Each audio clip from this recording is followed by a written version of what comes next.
In this episode of DU Nation, we're on the eastern shore of Maryland attending the Easton Waterfowl Festival to experience some waterfowling history firsthand. In some upcoming episodes, we'll meet with local carvers and discuss the effect this region has had on the history of decoy carving as an art form and as a way of life. And then we'll take a look at the festival itself, with the World Waterfowl Calling Contests, a John Deter auction, and a variety of other events, exhibits, and art displays. This festival is really a celebration of the Eastern Shore and the Chesapeake Bay Watershed. It's an art festival, it's a heritage festival, it's a sporting festival, and it's become an annual, really a homecoming for everybody on the Eastern Shore as well. For now, though, we're enjoying the present-day outdoor opportunities this area still offers. We're joined by John Deter, who lives in the area with his wife and is an avid fisherman and hunter. I think people that have been here and are around here know how rural it is and how accepting of the outdoor culture this area really is. But we're not far from DC, and I remember when we moved here from Ohio, people saying, "Oh my gosh, are you just how's that city living gonna be?" And in fact, that was a guy from Missouri that was saying that. I said, "Oh no, let me tell you that the eastern shore of Maryland is an outdoor wonderland. We've got oysters, we've got striped bass, we've got pretty good duck hunting, we have great deer hunting, we've got other kinds of fish, white perch, and I think that's something that a lot of people don't know." Not only is this the opening weekend of duck season, but striped bass fishing is also open, otherwise known as rockfish locally. So we're starting out with a morning of chasing these fish out in the bay.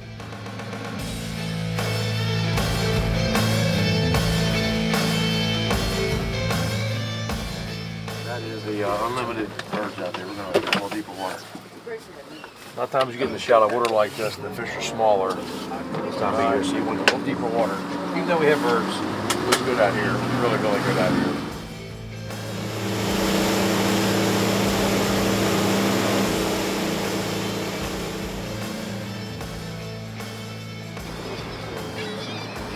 Rods up front, rods in the back, wherever y'all want. Fish are all over the screen, on the bottom. We're 27 feet, so you want to drop to the bottom, work up on the bottom.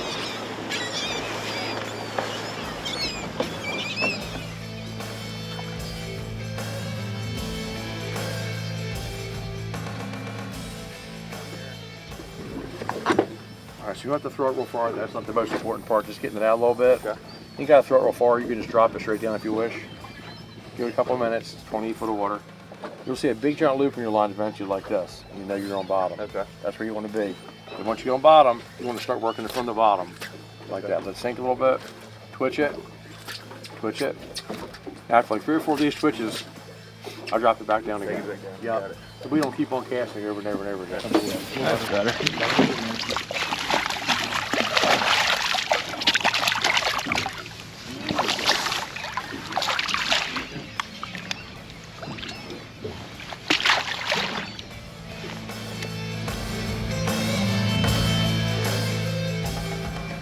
Captain Jamie took us around the bay, looking for groups of bait fish using the birds as an indicator.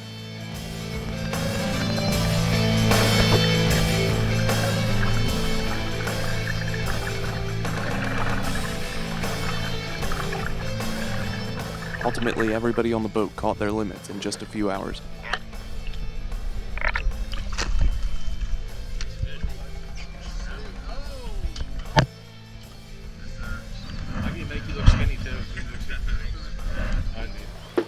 Probably 8-10 seconds to the bottom.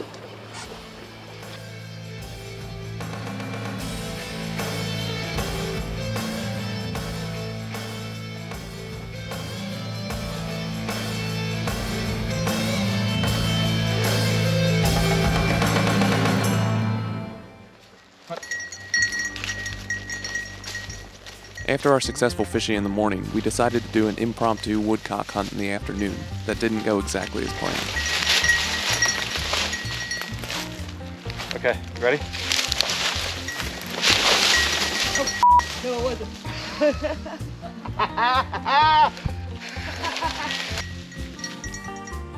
Whoa.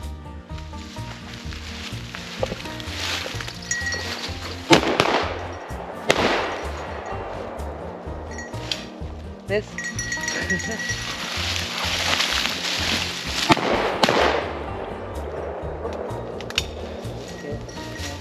want that one.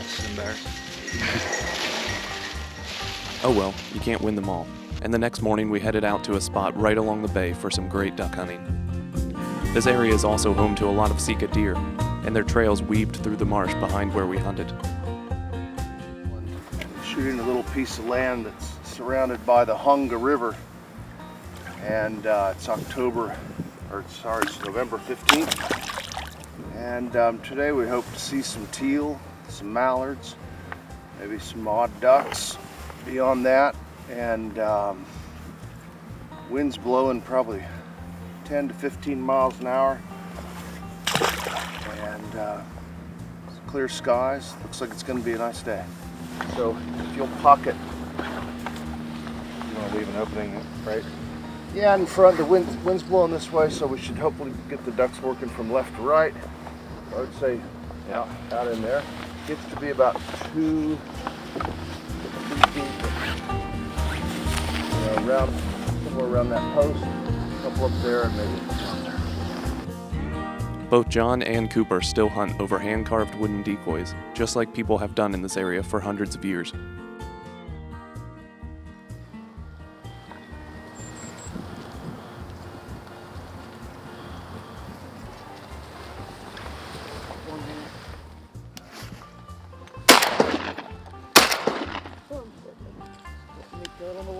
Nice. Let's hit him again. Just to be sure, since we don't have that. Thank you, since we don't have a dog. Okay, here comes some teal on the left.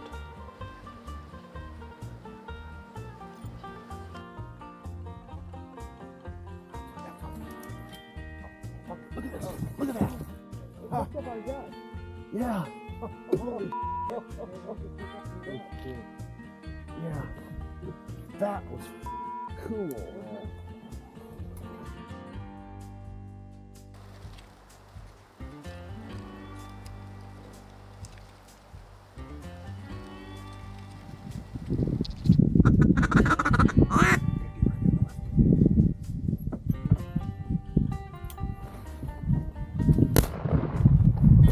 Nice.